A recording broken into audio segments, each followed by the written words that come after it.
پریټیزینټا ولې غوسه ده؟ پریټیزینټا د آی پی ایل لوبڅارانو ته په غوسه ده. دا چې څه یې ویلي دي او ولې په غوسه ده، دا ټول معلومات په همدې ویډیو کې راسره وګورئ. ګرانو ملګرو، که تاسو زموږ چینل ته نوې راغلي یاست نو مهرباني وکړئ د ویډیو کتو نه مخکې زموږ چینل سبسکرایب کړئ. د پنجاب لوبډلې مالک پریټیزینټا د آی پی ایل پر لوبڅارانو نیوکه کړې. د 2020 هندوستان پریمیر لیګ په دویمه لوبه کې ډهلي او کینګز 11 پنجاب لوبډلې سره مخ شوې چې لوبه سوپر اور کې د ډهلي لوبډلې وګټله.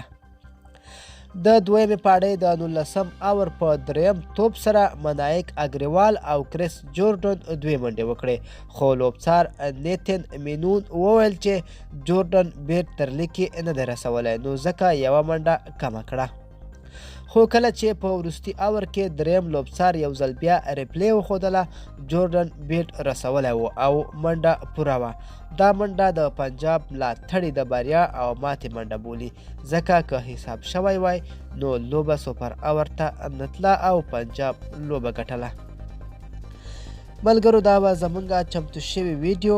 د لا ښکلو ویډیوګانو لپاره زموږ افغان ټي وي چینل در سره سبسکرایب کړه او تر بلې ویډیو ښه وخت ولرئ.